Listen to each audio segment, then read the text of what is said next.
اكيد طبعا انت عرفت الترند اللي اتكتب: عامل بلاط يفسح امه في لندن. مين بقى عامل البلاط ده؟ انت عارف القصه مش عامل بلاط، لا، ده القصه اكبر من كده بكتير. قصه ان في طفل صغير اسمه احمد ابراهيم عثمان. الطفل ده كان مجتهد جدا، وامه كانت شايفه ان هو هيحقق حلمها في انه يبقى دكتور، لدرجه ان هي كانت بتكتب على الاوضه بتاعته: حجره الدكتور احمد. اسمه احمد ابراهيم عثمان، وده كان في قرية الحويطات، وكان عايش في منزل بيتشقق بفعل السيول. لكن الطفل ده كان مجتهد جدا، واشتغل في مناجم وفي ورش رخام، وعمل عامل بلاط. والحقيقة كان دخل كلية العلوم وطلع الأول، وعين معيدا في الكلية، وجات له سفر إلى المملكة البريطانية في منحة قصيرة.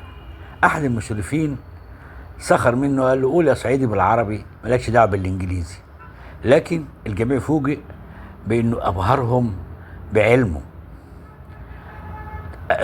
أصبح يعني باحث، ونشر أكثر من 100 بحث مميز في وقت قصير، وحصل على منحة دكتوراه بجامعة الملكة، ثم عين بها أستاذا.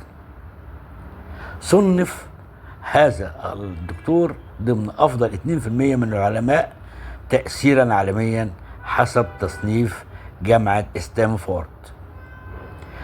شوف بقى الراجل اللي سخر منه قال له: مالكش دعوة بالإنجليزي يا صعيدي.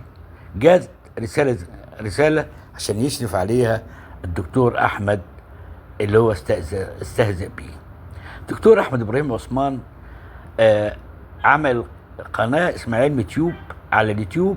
الحقيقة له 2 مليون مشاهد لهذه القناة، وبيقدم فيها طبعا العلم المبسط، ومن أجمل القنوات التلفزيونية. عايز أقول لك كمان في سن 37 جات له مشاركة في قمة المناخ في شرم الشيخ كممثل لأبحاثه في الطاقة، فكتب: الصعايدة فخر لمصر ورمز الجد والاجتهاد. الجميل بقى ان والدته لما راحت لندن ما كانش يهمها قوي ان تشوف الساعه بيج بن ولا تشوف نهار التايمز، كان يهمها قوي ان تشوف الحلم بتاعها انه اتحقق، وان سنوات التعب والسهر ما راحتش السدى. انا عايز اقول لك اللي امه حلمت انه يبقى دكتور شرفها، وبقى من اشهر الدكاتره في العالم.